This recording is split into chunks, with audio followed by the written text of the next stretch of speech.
absolutely. Better? Yeah. Thank you. Um, Also, thanks for taking some time out of your day to hang out and chat with me. I greatly appreciate it. My pleasure. Thanks for having me. Absolutely. What is your shirt? My shirt is Redivider. Do not know them. They're a they're a local band. So I live in Louisville. They're local to Louisville. They are death metal. Music's music. That's it. Yeah. Yeah. It's all good. I love all kinds of music, and uh so I'm all over the place. I started doing this just because I really like to talk music with literally anyone. So I was listening on my way in from the office to get here. I was listening to some Arch Enemy and Children of Bodom, Moonspell, Nevermore. It was a compilation. right on. Yeah, one of those late '90s Century Media compilations. I don't Yeah. know if you've ever seen them. Yeah. Yeah. Yeah, they're So I'm probably, I don't know, how old are you? a lot older than you, 20 years older than you. Oh, you think? I'm pretty confident. Are you 70? No, but I'm 61. Okay, so you're about 12, 13 years older than me. Oh, I'll give you that. Okay. You're You about don't, 48. yeah, Yeah, yeah. You don't look 61. thank you. Well, actually, I'm not. I'm 60. My birthday is on Monday. Okay. Well, happy early birthday. Thank you. Uh, hey everyone, we're here with Todd Severin from Ripple Music. Todd, again, right? Thanks for hanging out. I greatly appreciate it. You're Um, welcome. what what like piqued your interest with music to begin with? Um, well, yeah, everybody's got their stories, right? Yep. um, and everybody's got their tales of woe. I think let's just say that my childhood was a little unsettled, and the place where I could find um, solace was when I was locked in my room playing music. It was like the one place you can be where the rest of everything else was just, drowned out. It was your Yep. safety place. And so music has been just my salvation, my safety place, um, my joy, my passion since I was, I mean, literally a little kid. I think I bought my first record with my own money when I was probably around 8. Okay. Um, it was Jim Croce, Time in a Bottle, 45. Don't remember what was on the back of it. Might have been Operator on the back, because I know I had Operator also. But I love Jim Croce and I love Time in a Bottle. And so that was the first thing I ever bought with my own money. Probably cost 50 cents back then. Now I'm gonna have to listen to that tonight because I absolutely love that song and I love him as a songwriter. He has, the thing about music when it hits right, and I know you know this, and you have many different moods, and the music can always tap into wherever you're at. But um, when you get that emotional resonance with a piece of music, um, like when you're in the audience of something and you get chills, Yeah. which to me happens most often if I'm in musical theater and the singer's just really going for it. But Jim Croce has a song called I Got a Name. And that song, I mean, it's so, he didn't write that. It's one of the few songs he did that he didn't write. It's a cover for him. But he sings it so well and it's so full of passion. I mean, that's one of like 3 or 4 pieces of music I can tell you right off the top of my head that will make me cry every time I hear it. Right on. Yeah. So I always bad Leroy Brown for me. You Yeah. know, the way that song just grabs you and it takes you on that journey. It makes you want to move, you know? He knew how to write a story song. I mean, Bad Leroy Brown, of course. Rapid Roy, the Stock Car Boy, Don't Mess Around with Jim. Yeah. They're all these great story songs where it's like you get totally, wait, who's this guy and why is he picking a fight with the biggest guy in town? What's going on? You Yeah. know, I love it. Yeah. Oh man. That's, digging in. I don't see it as much in popular music today. So that's what makes me dig into more underground stuff. And I feel like the underground stuff has a lot, uh, there's a lot more story to it and not just let's do a quick 2.5 minute pop song and move on to the next one.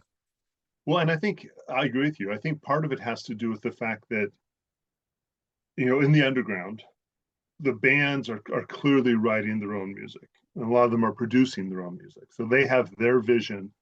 And let's face it, if you're really working hard in the underground, you ain't doing it because you're expecting to get rich. Right. Yeah, you're doing it because there's something here that's got to get out there, and you gotta get it out. It's like your life has no meaning unless you get this out. So by the very nature of it, I think there's going to be a lot more passion. You know, once you get, I'm not going to knock anybody, you know, Beyonce or Taylor, whoever. I mean, I don't listen to it, but you know, props to them for what they've done. But at that point, you have so many people involved in the songwriting, and so many people who are involved in the producing, and the record labels are involved, and the image is involved, and everything's got to fall right into the proper boxes Yeah. so that it all lines up for this brand that can go out to be consumed. And I think it's, you know, unless Taylor breaks away from all that and just picks up her acoustic guitar and just does an unplugged album of new songs from her heart, you're not going to get that kind of passion. Right. It's too diluted. There's too many barriers in the way. Yeah, you're absolutely right. It's too many hands in the cookie jar, right? Everyone wants to say, no, we need to do this and what Now, I have you. bet you never expected the guy wearing the death metal T-shirt with the Cannibal Corpse poster behind your head talking to the guy who owns an underground stoner doom record label, that our conversation would start off talking about Jim Croce and Taylor Swift. What isn't the how hilarious is that? But it just goes to show, right? Like having these conversations, you understand that you have the conversations because the passion for the music is so great, and it's not, it's not one dimensional, right? It's just music as a whole. Music is music. There's very few. You're going to have a hard time coming at me and saying, what genre of music do you not like? The only thing I can think of that I just don't find much value in, for me, is most modern country. Mm, It's just kind of big, overly produced rock songs. They're just pop. It's like bad rock music. yeah. Um, Now there's some good country being done. You know, Sturgill Simpson's got a hell of a voice. You know, Chris Stapleton, props. You know, there's a lot of good country music being done out there, and I don't dislike country as a whole.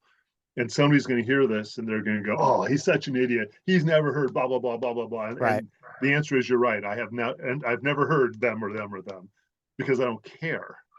Because I've heard them and them and them, and they turned me off because it's just, I don't need a song about a red cup. I just don't. I'm sorry. Right. Yeah. It's not filling a void in my life. It's just not. Good for him. I got no problem. And I got no problem with party music. I just don't like much modern country. I just find it kind of boring. Yeah, I'm But not a every once in a while, somebody can, still tickle a spot. for sure. I'm not a big modern country guy either. I do enjoy some of the old stuff. Uh Old school, baby. Give me some Johnny Cash, man. I'm not going to oh turn that yeah. off. Yeah, Yeah. not at all. Even Willie, I love Willie Nelson. And don't forget Waylon. Yeah, right. And all of those original Outlaw guys, you can toss in Chris Christopherson and Jesse Coulter, who was going out with Waylon or married to Waylon. Her albums were pretty amazing. And then Modern Outlaw. Again, I consider Sturgill to be kind of modern outlaw because he just kind of said, fuck you, I'm going to do what I want. Right. And it's just that his voice is so soulful, you know. Steve Earle right in there too, right? He was very, He kind of did his own thing. He yeah. found a way to still do country music, but with this modern edge. And he kind of, crossed over a little bit towards rockabilly. I mean, even I was a disc jockey from 81 to 85 and again in 86 down in Los Angeles. And it was a new wave punk rock radio station. It was LA, it's the 80s. I mean, I got Fear, and it was a great time in music, right? REM's coming in, New Orders, all this stuff's coming in brand new. But Earl was one of those type of guys, kind of like John Hyatt, where you could play a little of his stuff, and it's like the rockabilly people aren't going to get pissed off, and the jangle guitar rock people aren't going to get pissed, and even some of the goth people won't get pissed because Steve Earle's pretty goth in his own Yeah. way. He's kind of like American traditional gothic. Um, so it's one of those. It's kind of like Motorhead in the day. You could play for the punks and the rockers, and they both loved it. They both respected it. Steve Earle had that vibe about him. Yeah, I agree with that. And it's, it's funny. We look at, right, a lot of the punk industry, and some of those guys are swinging over into the singer-songwriter stuff. And like Chuck Reagan, for me, from Hot Water Music, like I never listened to Hot Water Music a whole lot. Not that I disliked them or anything like that. I just never really gave him a chance. And he came out and he opened for Social Distortion. And from the moment he started singing, he started with a cappella. It enthralled me for the entire set. Yeah. Yeah, no, I totally agree with you. There's really a fine line. Punk music, and of course there's kind of different stages through punk music, so you can't overgeneralize anything. And Right. American punk and UK punk were also kind of different. But as a general rule, punk music was outlaw country really, really sped up. Yep. It's like they had a story they wanted to tell and they had to get it out. And that was their format for doing it. But so many of the punk artists do singer-songwriter stuff because it's just kind of like the flip side of the same coin. It's like, okay, I'm not going to plug in this time, but this is still what I have to say. I agree with you. Some of my favorite albums, there's an album by a band called Everybody Out. It was put out on Tang Records a long time ago, 2010 maybe, 2009. And it's made up a couple guys who are from, I don't know, Cockspur maybe. I mean, that kind of era punk.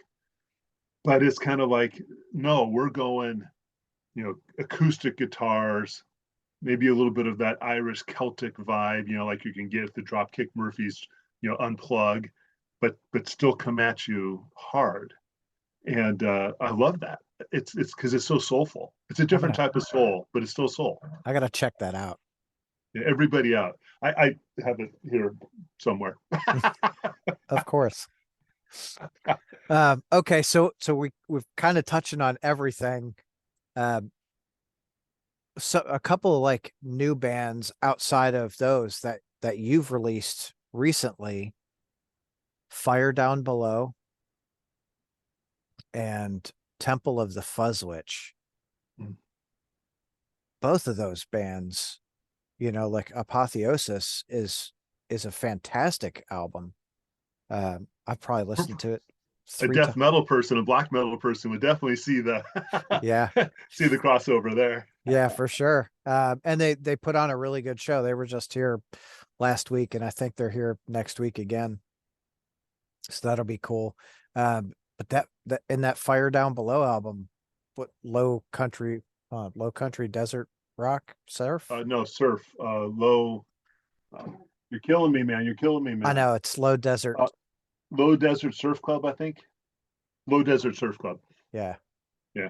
yeah. That I was listening to Blessed Black, who is out of Cincinnati. And I just on Spotify let it play, and California came up, and it just grabbed me, and I was like, "Oh my God." And that whole album from start to finish is just a solid piece of musicianship. Yeah. Um, well, so Fire Down Below first. I have a great story with Fire Down Below. So they wrote me. They had self-released just on Bandcamp their debut record, which was called Viper Vixen something Saint. I should know these titles. They're gonna get pissed off at me. I saw your interview with Kevin, by the way. He's a great guy. He is. Viper Vixen something Saint. Oh, what is the name of their debut record? Viper Vixen Goddess Saint. And they self-released it originally on Bandcamp. And they sent me the link. They wanted to sign to Ripple. And they got me at a point in time when I was totally just socked in. You know, the problem with things, you know, with Ripple the way it is right now, I'm like 99% of the work.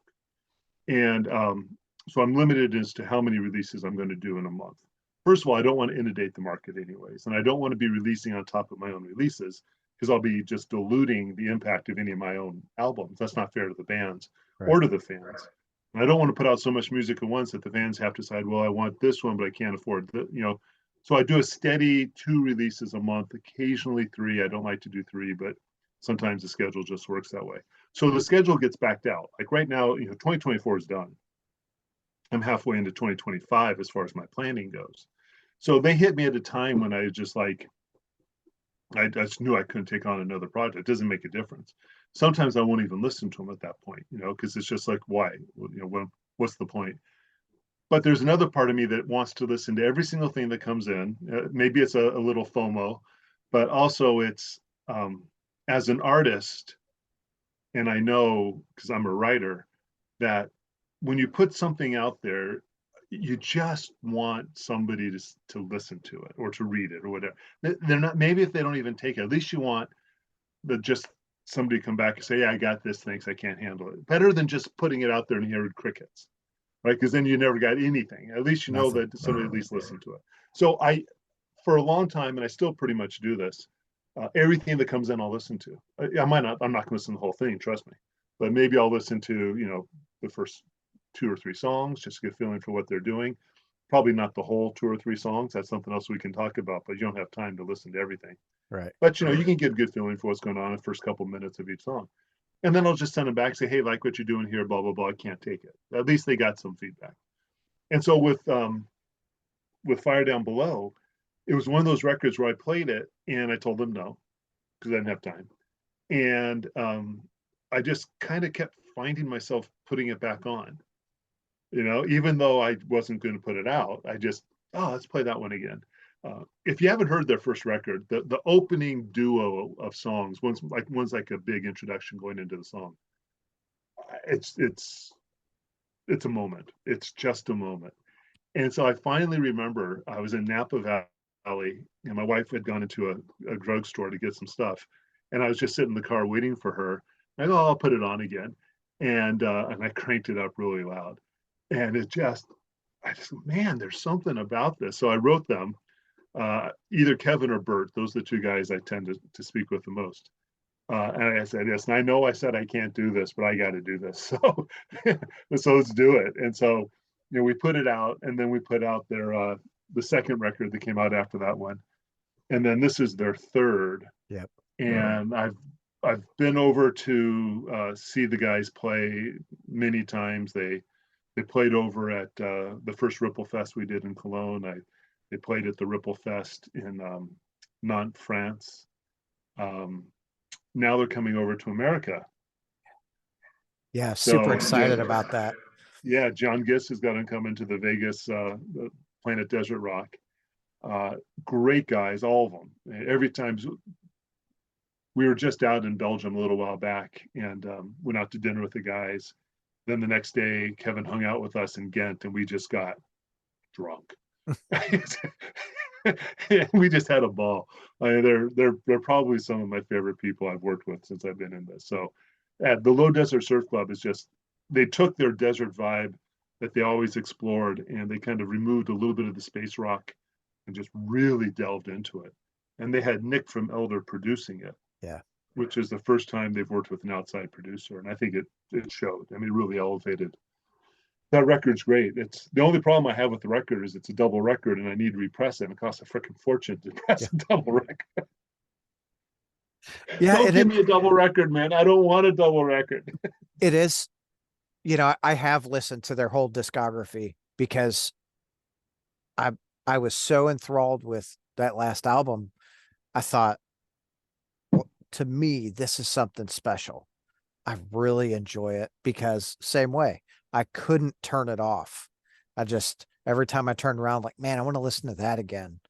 So I listened to the whole discography and you can see the progression. And you're right. When Nick comes in to produce, it really did take them to that next level Right. in the studio. And I Now, I harass them. Man, I want you guys in the States so bad. Like whatever I got to do, you know, I'll sell my house, you know. Um, he's like, oh, uh, and when that got announced that they're going to be in Vegas, I was like, oh, I know where I'm going to be. yeah, John does a good job with his Planet Desert Rock festivals anyways, and he's always been very supportive of Ripple, and he's always made sure there's a lot of Ripple bands, and I've always um, kind of sponsored him in what he's doing. But this year he came to me and said, listen, I really want to do a whole Ripple night. And, we'll do some US bands, but I want to bring over some of the bands um, from Europe that don't get over here that people have never seen. And so we kind of sat down and we kind of came up with what that short list would look like. And Fire Down Below was absolutely top. I didn't think they'd do it. Because they're all they're family guys and they got jobs. Yeah.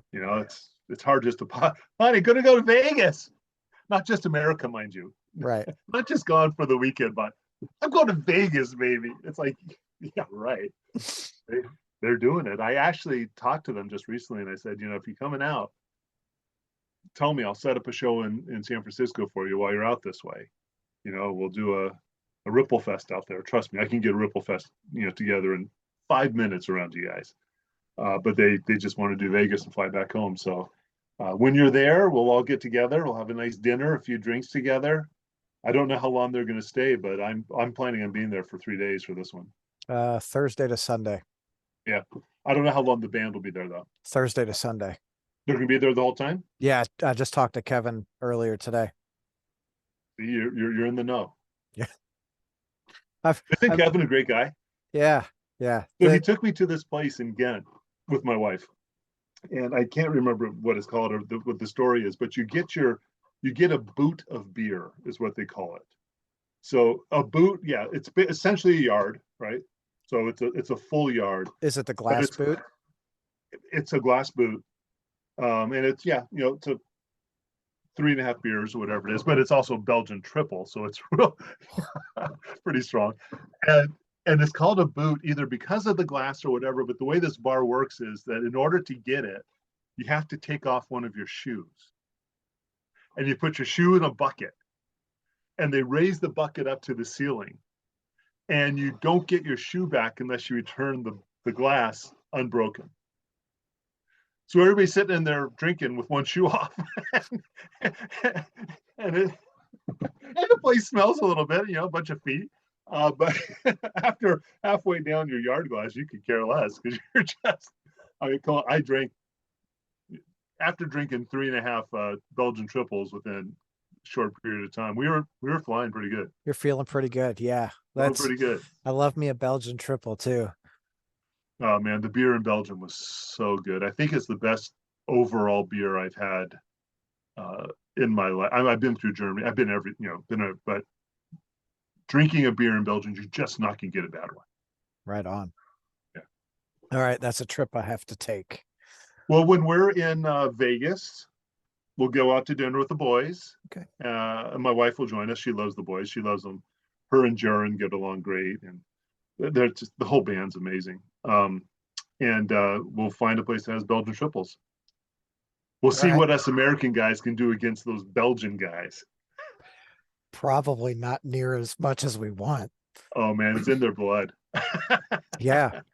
Well, drinking age over there is like 16 or 18, I think. I gotta think. I think it's birth. Yeah. No, I'm kind of confused because I interviewed a band from Australia and they can drink at 18 and that's when they also get their license. I think in Belgium it's drinking age is 16, and then they don't get their license till they're 18. So they're already acclimated to the alcohol, right? I love the Aussie way of doing it. Here's your driver's license. Here's a beer. Yeah. Yeah. Go. Oh Go. no. Um, so what Temple of the Fuzz Witch, and I do have to say that that latest The Obsessed album. Wow. Yeah. Right. So Temple of the Fuzz Witch, I mean, that was kind of a surprise out of nowhere for me. I was in Florida and I got the email, and I'd heard of them a little bit, but not, I don't think I'd heard it, their first record.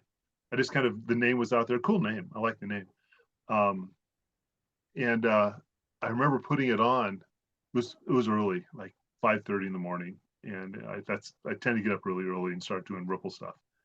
And I probably only got like 2 or 3 songs in, and I said, "Yep, okay, this is pretty remarkable, And I love. I mean, obviously the riffage is amazing, the tone's incredible, and it just seeps blackness. Yeah. The way they do what they do.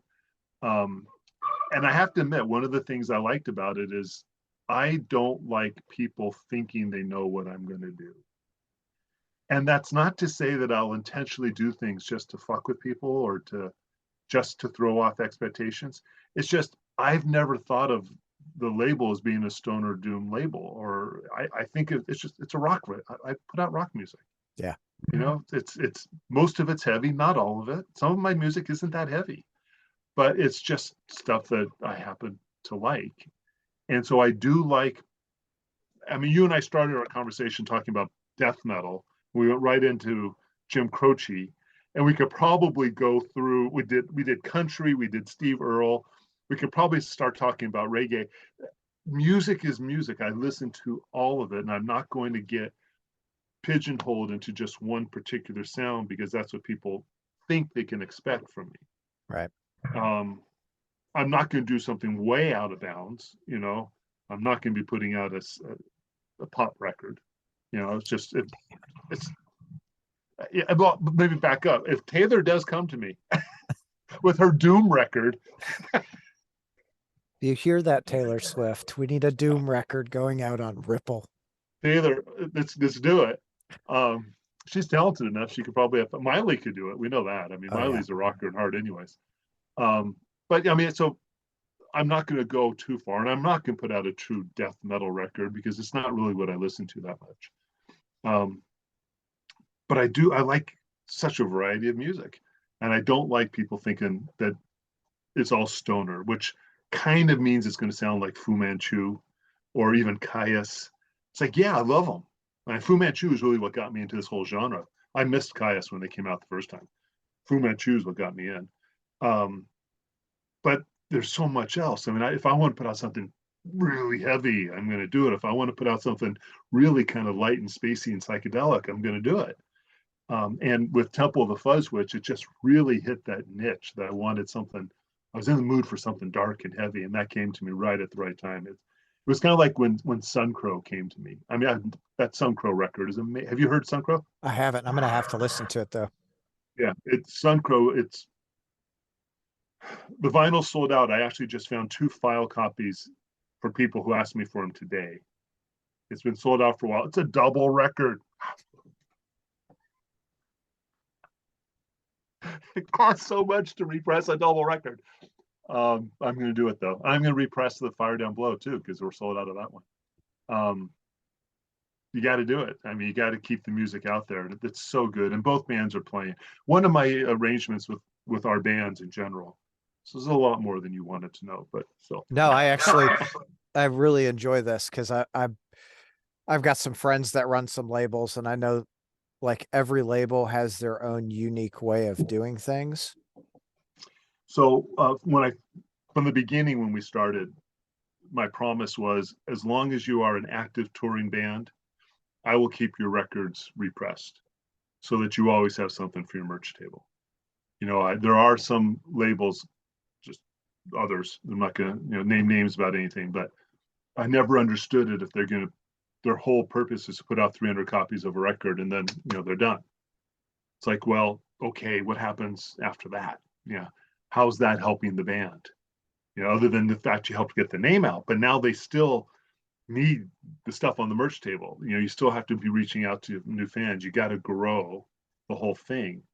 And if the whole purpose is to sell 300 records and be finished, the band needs 302. What are you going to do? Yeah. So as long as the band's active and touring band, I keep their stuff in press. If they break up, if they're just not doing anything, I mean, you can't do it. I can't do it. I don't have the resources. I can't keep every record I've ever done in press. Right.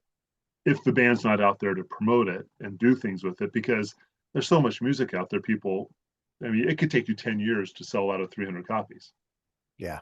So you can't do it. I just literally had a conversation with a guy in Michigan who's like, yeah, we were in this band, we were touring, and we went and pressed 1,000 copies, and I probably still have 800 in my basement.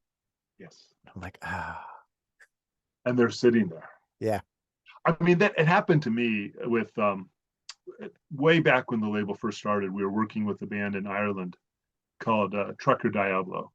Not quite the type of sound you would expect to come from us today. They were definitely a little bit more Bryan Adamsy-ish. They were rock, more mainstream though. But their first record was killer and had some songs that were like, they had this amazingly funny video done with a comedian, and they had like a ZZ Top vibe to them. I mean, they were cool, and they're great guys. I mean, I still to the day, I've talked to Tom. I love him. He's a great guy. So we did their first 2 records. And the first one sold out immediately. It was CD only, sold out immediately. Probably 500, maybe even 1,000 copies. Who knows? Sold out. So the next one comes out. Next one actually wasn't as good as the first one. My ears, I think that they changed their style too much. But because of the success on the first one, we pressed a lot. I don't know, maybe 1,000, maybe not, maybe 500. Who knows? And probably 1,000 CDs. And we repressed the first one. And like within 2 weeks, the band broke up. And so I'm sitting there, and I got like literally like more than 1,000, maybe 2,000 units of just product from a good band that was developing a really good fan base, but now they're not going to play anymore.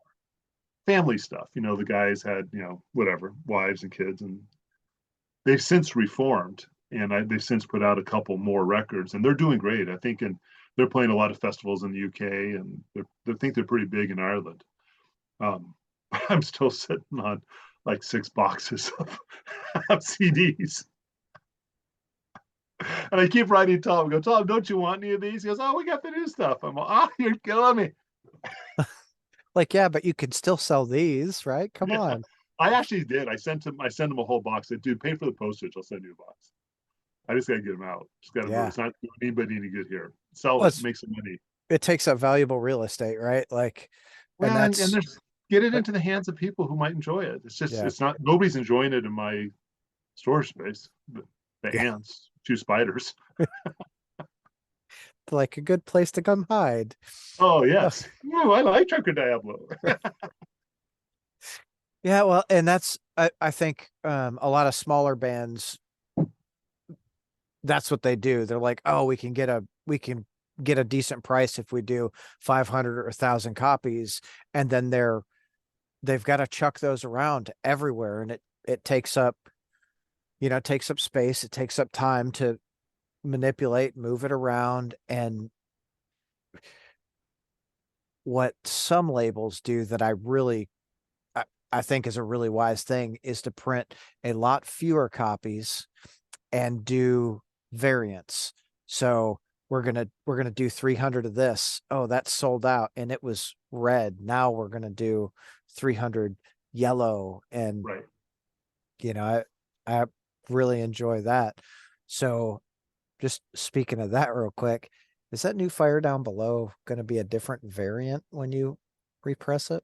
It is. This one was like surf blue. I always, just in my own mind, want Fire Down Below records to be read, just because it's, you know, so evocative. But if you know the new record, it's a double record, but it's actually three sides of music, right? Because the fourth side is etched, laser etched, Oh, and it's cool. It's like the Low Desert Surf Club logo, and there's art, and it's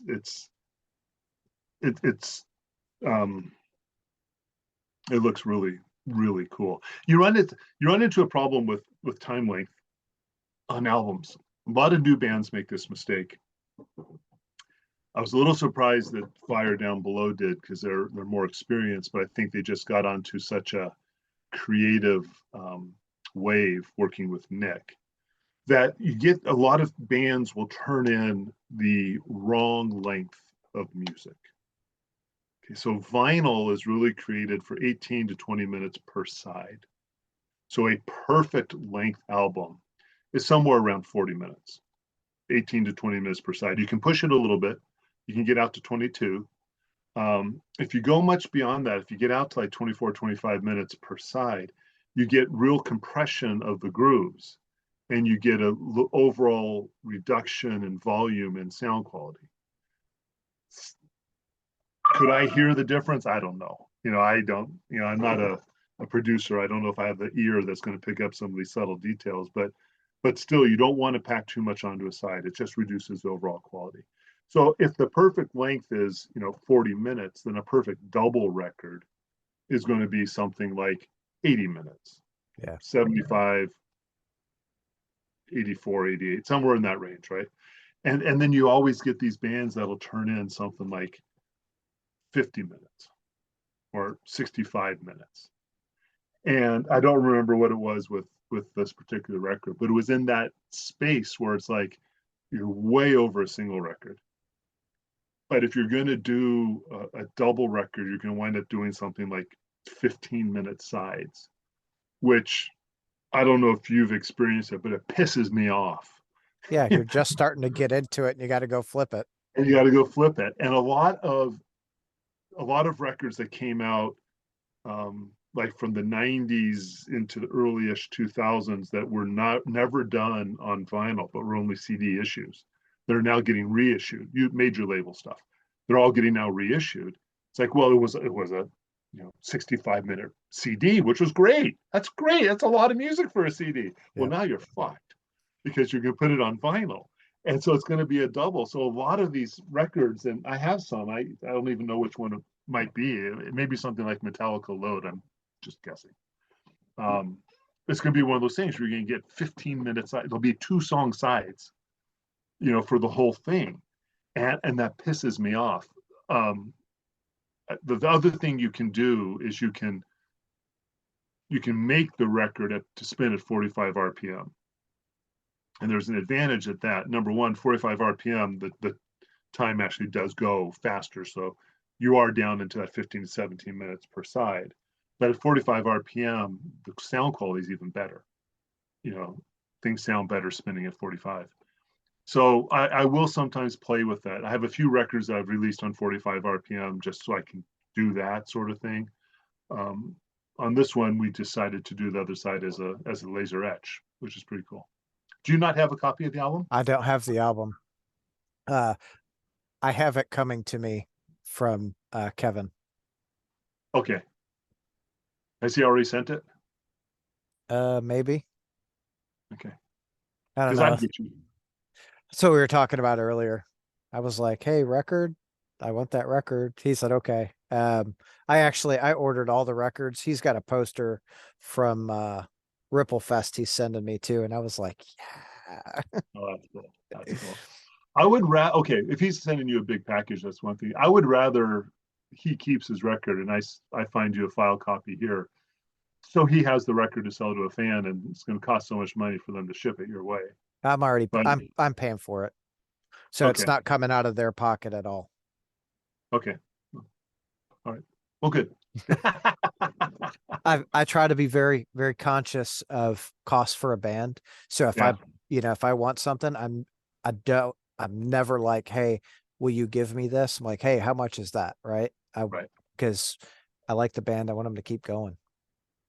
Yeah, and I do that too. A band will come to me and like, hey, really, let's talk. I want to be on Ripple, and our last record's here, and it's on Bandcamp, and so I'll listen to it, and I'll go, oh man, that's awesome, and then I'll buy it, and they'll go, well, I would have sent you a copy. No, yeah, you sell that copy. Right. That's Yeah. band food. Yeah. Like you guys have a business too. I'm not going to walk into a store and go, hey, can I have like free 10 gallons of gas? No, Right. I, Yeah. I'm going to pay I for it. happen to make T-shirts, and you sell them in your store. So can I get free jeans from you? Right. No, you. Right. No, we all have we got to keep the business going, whatever that is. Well, you're gonna love Fire Down Below live. They really put on a good show. I'm I I think they do too. They like the way the music runs, like I've seen clips of them live. I really want to experience the show. I've got a couple of buddies of mine from here. As soon as it was announced, I was like, "Hey, you want to go to Vegas?" They were like, "Yeah, awesome." So I got some friends, and I'm like, "You got to listen to this. These guys are great." I think I think it's going to be a really good time, and it'll be nice to meet Kevin and Bert and everyone. And I think Joran is a vastly underrated singer. It's a great voice. Great voice, very great voice. To me, they should be, there should be a band that's popping off. I think they're going there. It seems like it. This watching the Spotify plays, if that means anything, right? But Yeah. their plays are climbing. I mean, I feel like they've got a lot more plays than bands that aren't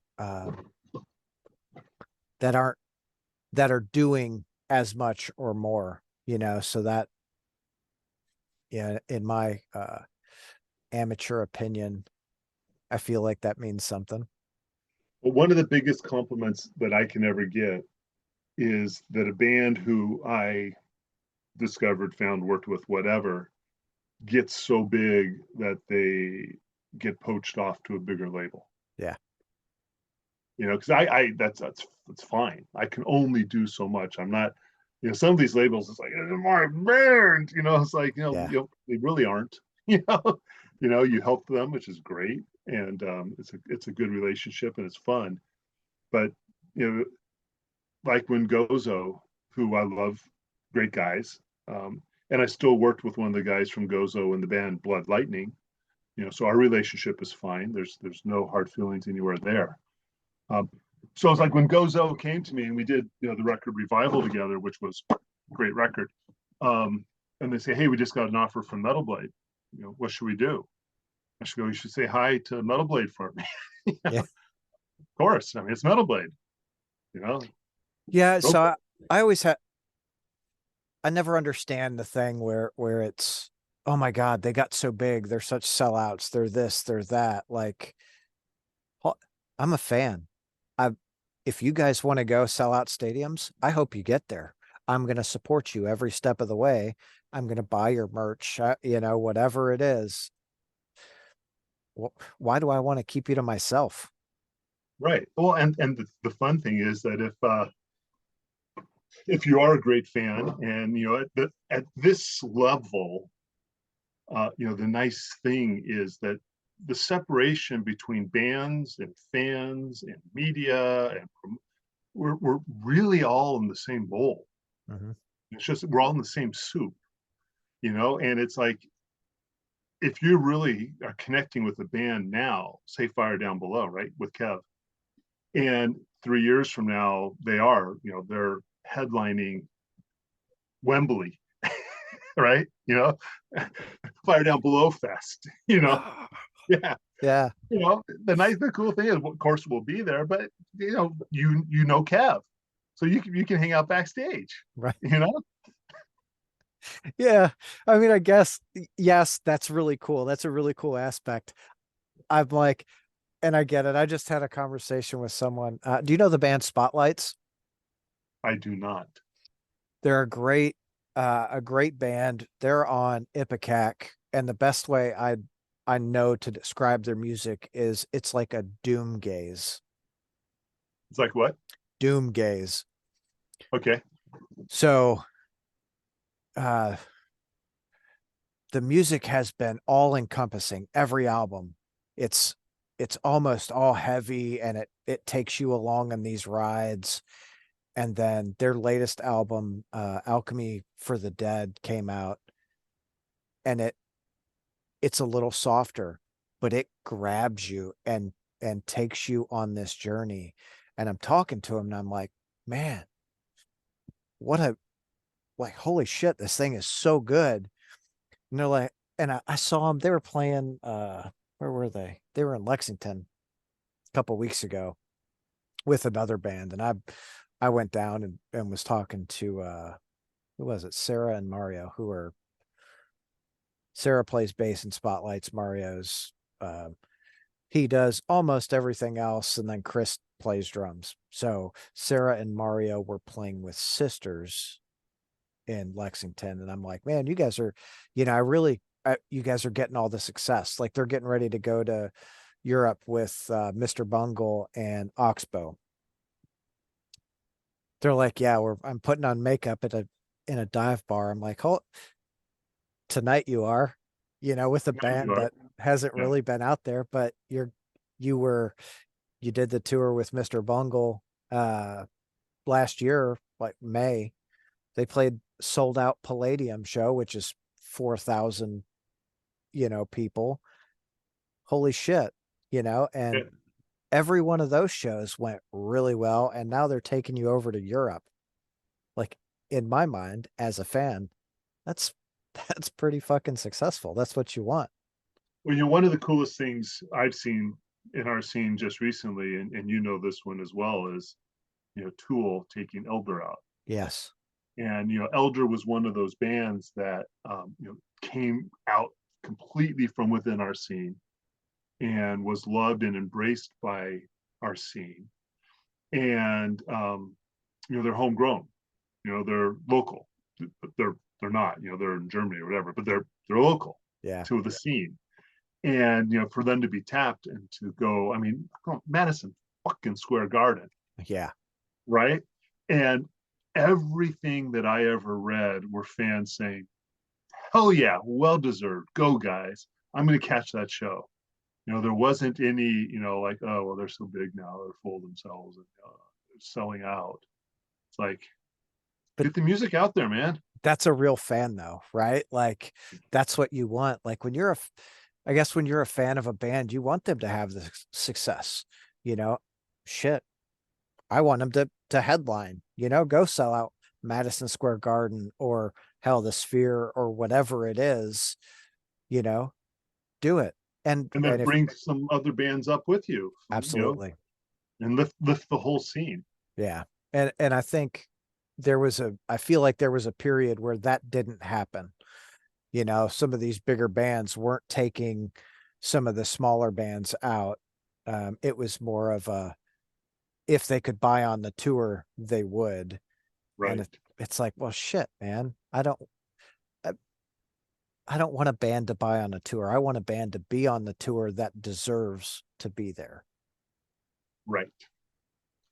Totally. And I know some bands who got moderately big because they were buying them way into the tour. Yeah. And again, of course, there's an authenticity issue with that. And the fans see it and it just kind of, bottoms out. Yeah. Yeah. Take it. My opinion, if you have to buy onto the show, you might not be ready to be at that level yet. Right. Because that means that they don't see the value of you being on the bill, or you can bring in your own fan base. Yeah. Yep. So get back, stay in the trenches, do what you got to do. Put your makeup on in dive bars. Yeah. Yeah. That's exactly it. Which is You what know, I do. yeah. Me too. Make sure my eyeliner's right. It's just so dark sometimes. Yeah. Yeah. Uh, I just try to make sure I don't look 95. right. Right. Um, so how do you feel the Obsessed, this latest album, honestly, it was the first time I did a listening party. Oh, you're at the party? It was Yeah. really like I was actually talking with my Braun Dabney from Crop, which is another local band. We did an interview and then we just stayed on Zoom and did the listening party together, which was, and we're both like, holy shit, this is so good. Yeah. Yeah. It's urgent. It's you don't expect a band that far into their career to come out with urgency. Right. You expect, most bands, they'll either taper or they'll get into a comfortable rut or they're getting older and tireder. It takes a lot for a band to, and I think a lot of it, I mean, Wino's Wino, and the guys, are fantastic musicians. And Wino will say this to you also, is that the addition of Jason on guitar and expanding back to a 4-piece is that he just infused new blood, new energy, new life into that. You could hear it And too. and it's just, yeah, the record's crisp. It goes someplace. Yeah. It's in a hurry to get there, and it takes you with it. That's a very special record to me for a number of reasons. Um, First one, it's by far the biggest thing Ripple's ever done. I mean, just the band, the Obsessed. That's, this guy, he knew Lemmy, man. Right. He's played with Dave Grohl, man. Yeah. Who am I? and and and I got to know Wino kind of through John Gist. Actually, we had breakfast together one day, and Wino's a cool dude, and he's an interesting guy, and he and I hit it off. You just kind of open up your mind and you just converse. If you come in a conversation with Wino with your mind closed and not willing to listen to new ideas or contribute, but this is my way of thinking. Mm. You're not going to have a great conversation with him because that's not the way he is. He likes to explore, and so, as I have no problem talking. Right. Get me started and get me talking on stuff I'm passionate about, like music or other things. And Wino and I just hit it off great. And so that's when we put out his solo record, right, Forever Gone, which was fantastic to work with him.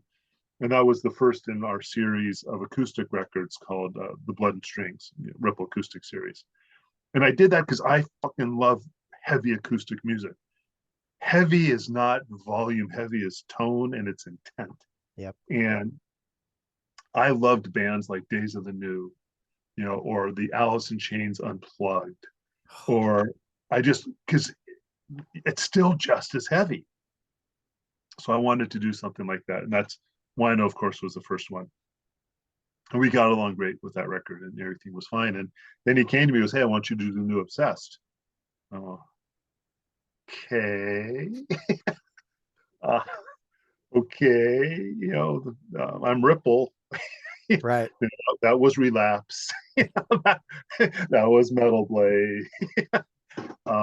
But it was, it was a compliment to me because he trusts me and he likes my vision and what Ripple represents, which is the real spirit of DIY family. And that was a big record for me because it's the first record that I've ever actually financed from start to finish. And most of the time, like Fire Down Below, they recorded it themselves. They hired Nick themselves. They mastered it themselves. They gave me the masters.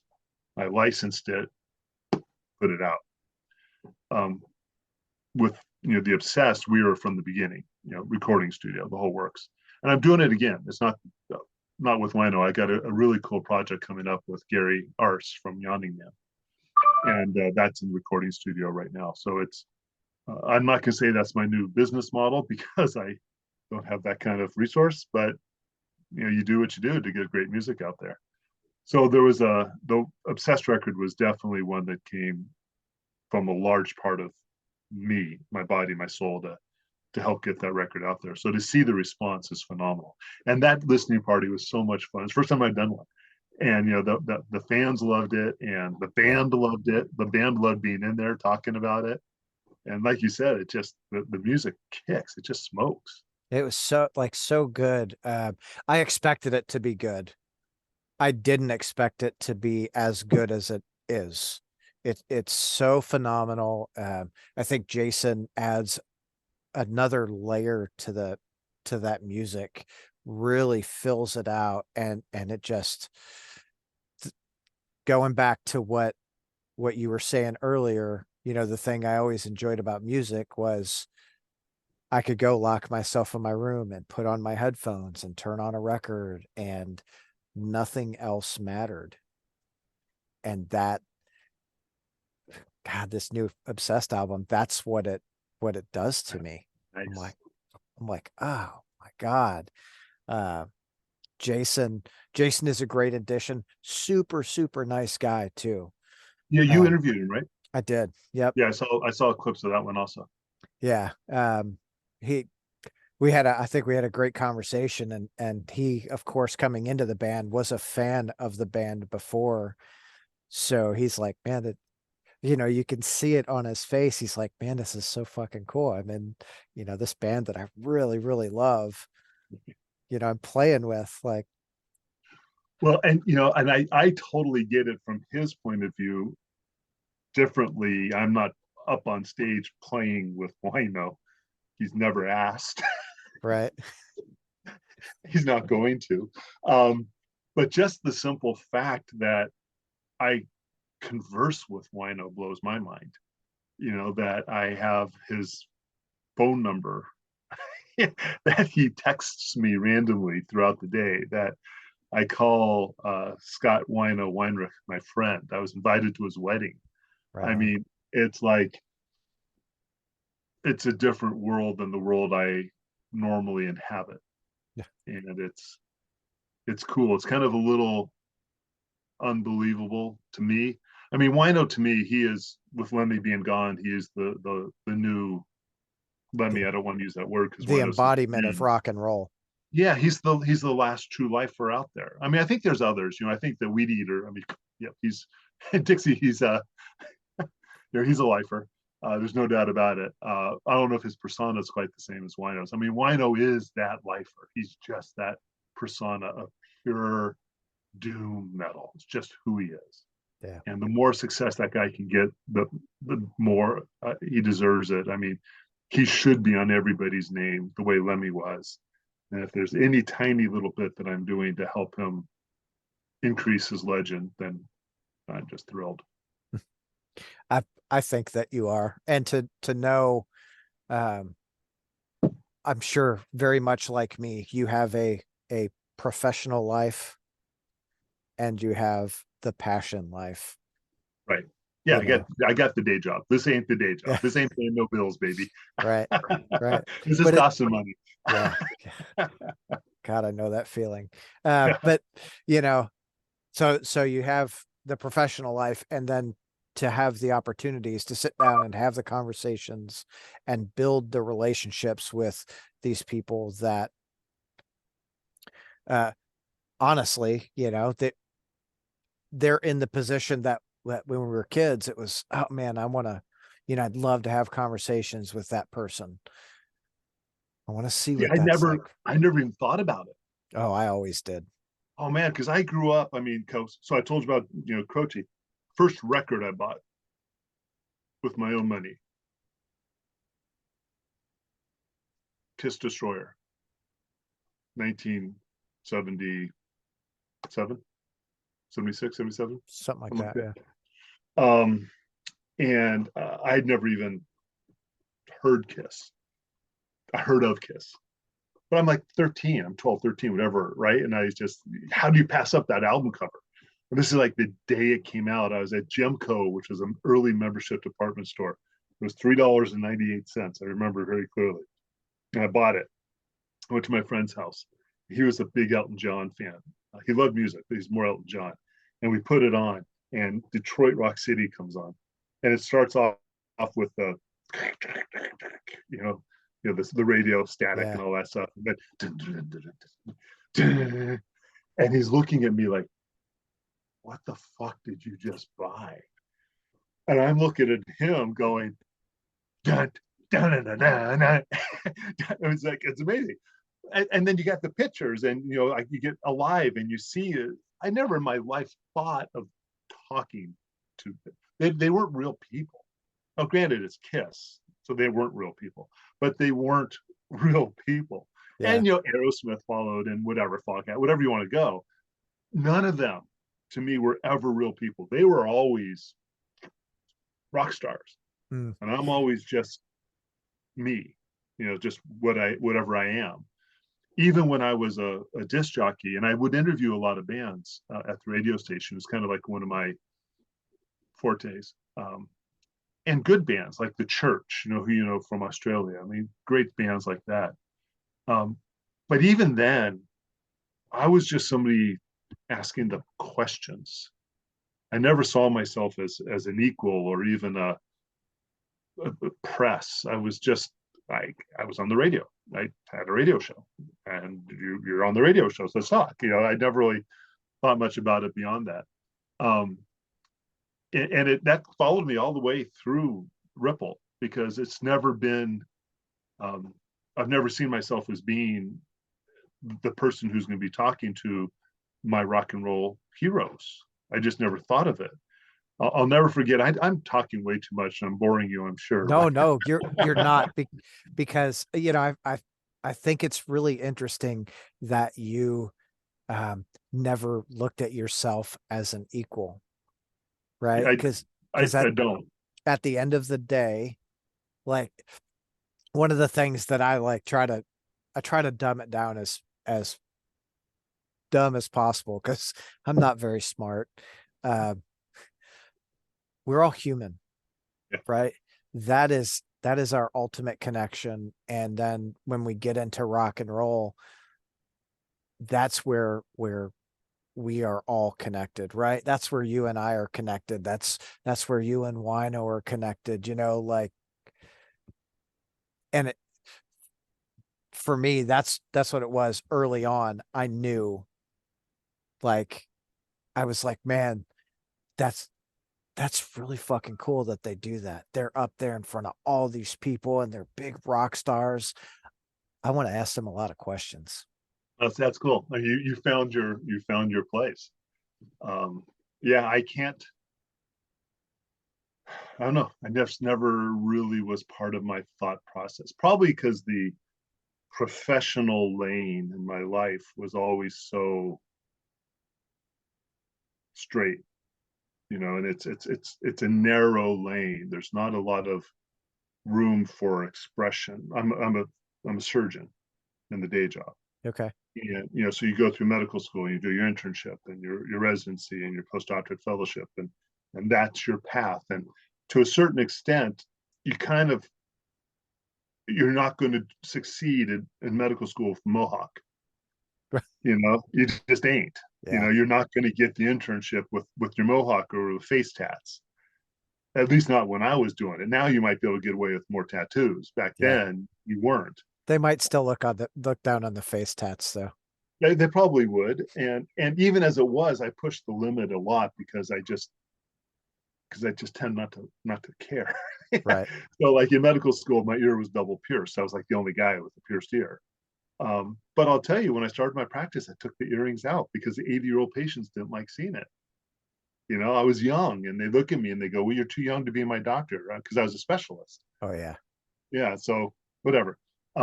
So I think my lane was so narrow that I never envisioned myself doing that. I did the radio show for me because I liked nothing better than be locked in a room full of records and a microphone. I mean, that was heaven for me. Right? Yeah. And if people are calling and asking me to play stuff, I had a ball. I did it purely for the fun of it. I never thought of myself as a big DJ or anything contributing to anything other than my own fun. Ripple started because I just loved the music and I wanted to have my fun. Yeah. No, you know? I absolutely get it. I mean, that's why I started the podcast too, is like, I just want to talk music. Like, I want to listen to music. I want to talk music. My day job, I'm a realtor. Okay. So I sell houses. I've got a property management company, and it's like, I got, tattoos, and I'll show up to a house wearing a death metal shirt. Nice. Sometimes they're like, Yeah. it's okay. I totally understand, but let's talk about the house. Don't look at my shirt, right? Like, Like, oh, okay. No, like, I man, can fill out the paperwork for you, man. yeah, yeah, I got this. Don't worry. Well, and I got to a point in my career, I've been doing it for 30 years now. So I got to a point 10 something years ago where I was so established and my reputation was so established for particularly what I do. I'm a glaucoma specialist. Okay. There's only so many glaucoma specialists in the country. So, career wise, I'm in a position where I'm kind of set. So, I went ahead and tattooed up my arm and, yeah, and the patients can see it. I tried to actually limit it so that the tattoo would end Oh like yeah. where the scrub starts, you know. But the truth is the scrub kind of pooches out. Pops So up. Yeah. and the patients know me and they know I'm a little bit crazy and they don't care because I take care of them. That and that, at the end of the day, that's what matters. Like, there's still a level of professionalism, obviously, but the regular life is gonna bleed through. It just always does. Having a tattoo did not suddenly make me dumber. But it Right. didn't make me smarter either. But No, no, no effect on that. So what does the label have in the pipeline? Excuse me, in the um, pipeline, like over the next few months going. oh, man, I got some really cool shit, man. Some really cool shit. Uh, I was talking to some guy the other day, and I kind of put it out like this that there's I kind of look right now at Ripple as having three main avenues.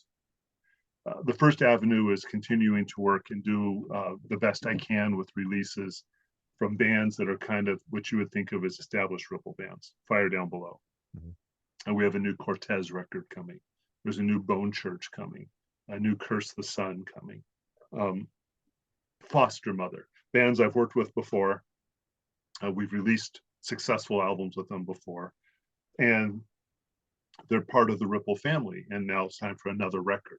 And so we're going to, now it's cool. Now we get a new Cortez record out. The last one was killer. I can't wait to do this. It's like Yeah, the last Kind record came. It's like, fuck, another Kind record. This is awesome.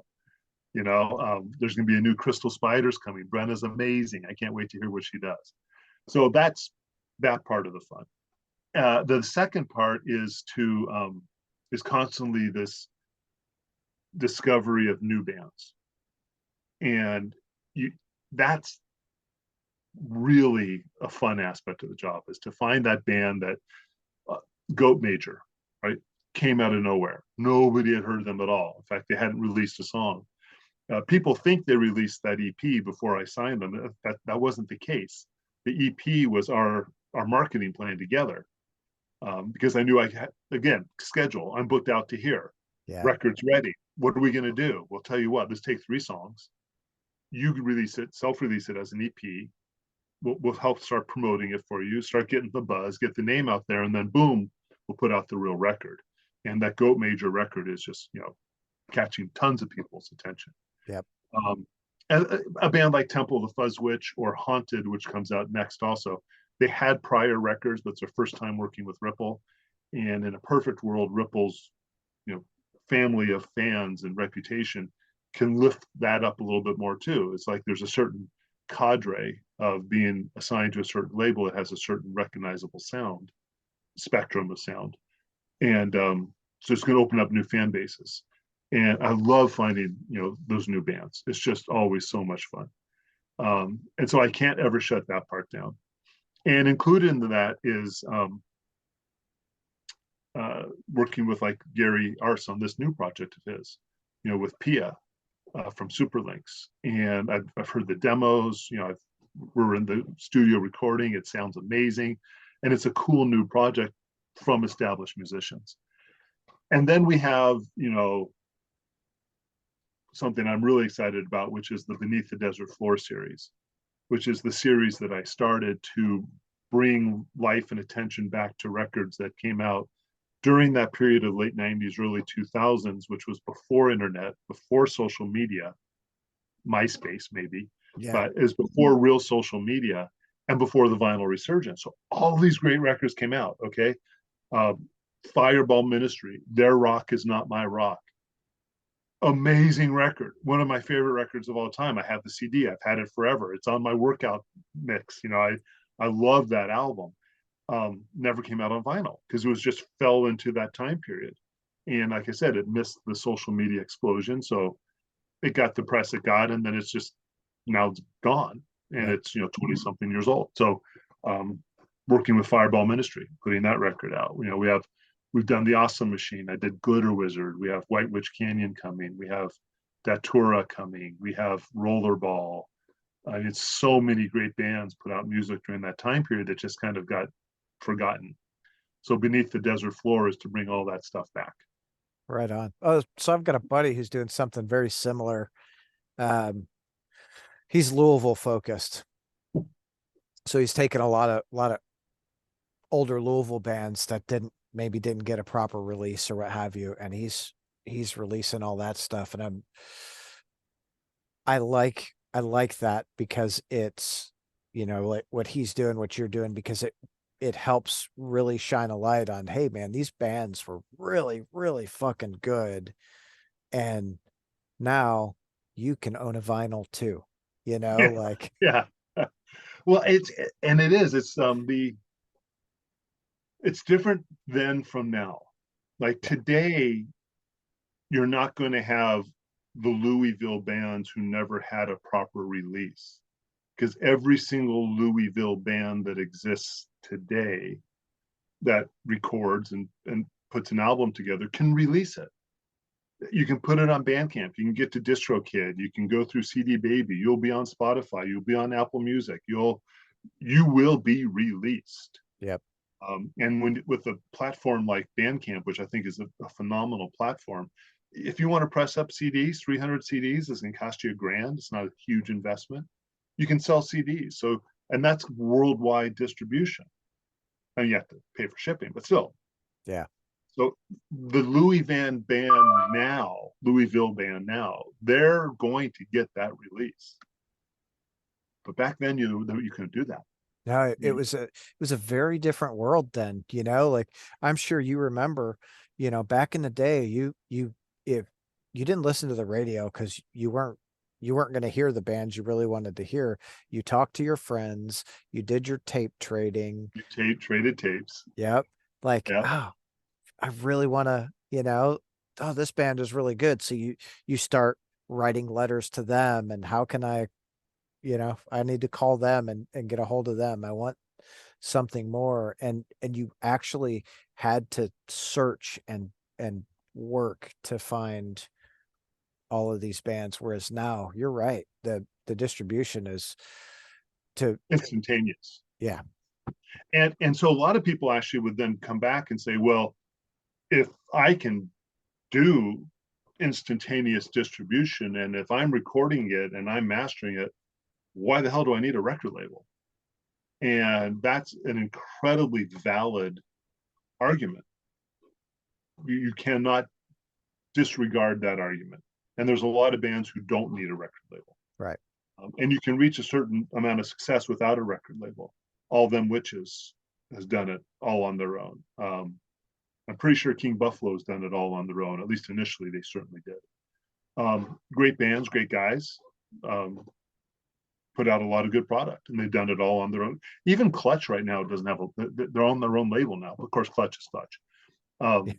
Well, I So think Metallica's on their own label now too. don't know what to think about that one. I I think for them that was always the plan.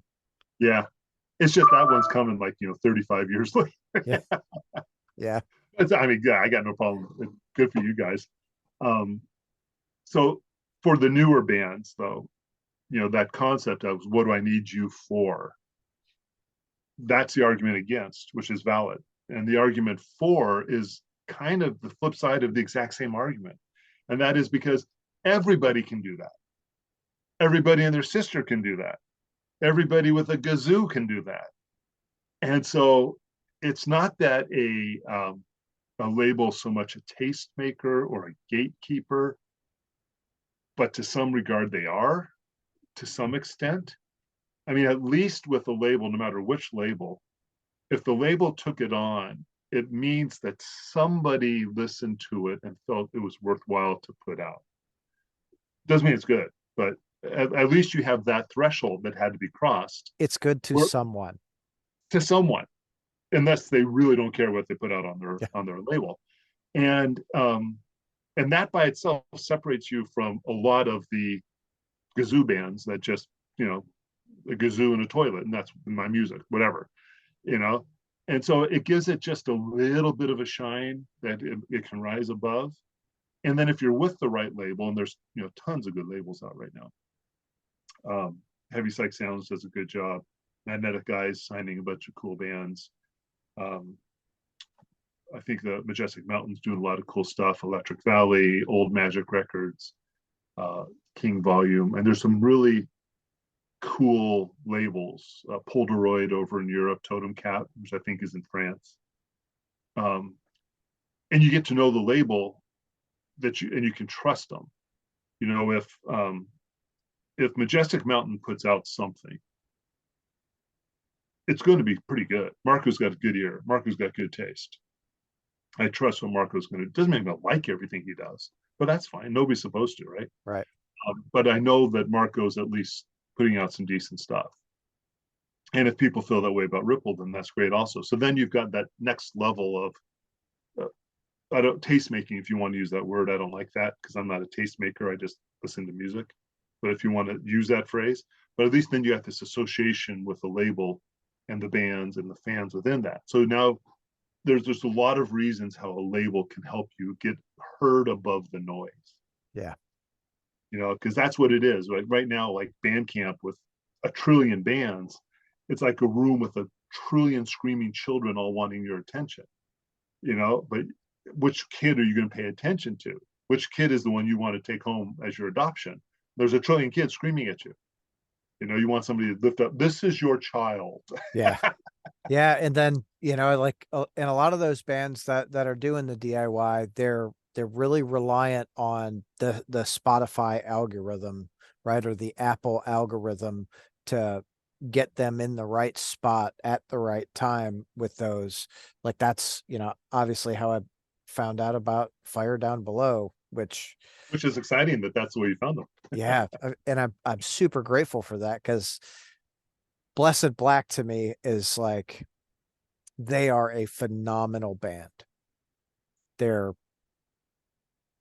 I listen to them every single day. There's not a day, Nice. not a day goes by that I don't listen to them. And now, to run into Fire Down Below and have that added, it's like, man, my playlist for every day is getting longer and longer. Right. But both of the bands, in my mind, they have a punch to them that it just takes you along on the ride. Yeah, I hear you completely. Love it. Absolutely love it. Okay. Todd, I usually keep these to about an hour. We're coming up on about an hour and a half. Yeah, I talk too much. No, it's great. I have thoroughly enjoyed this conversation. I need editing. Yeah. Oh, it's not getting edited. We're just gonna put it out. Well, dude, we're two dudes talking about music that we love. Yeah. Where does that conversation stop? It I doesn't. mean, it doesn't. It doesn't. No. We can No. launch in so many different directions. Yeah. Yeah. Which just means we have more material for another conversation down the road. Whenever you want, I'd be honored.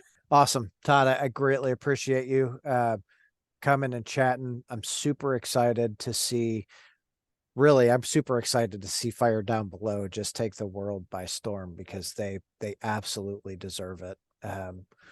And you have been kicking ass with Ripple. I'm excited to see where that journey takes you as well. I appreciate that. Have a live Obsessed record coming down the pike. Just thought I'd leave you with that little nugget. All right. Okay, man. Now I'm excited. Have yourself a great night. You too. Talk to you later. Thanks. All right. Bye. Bye-bye.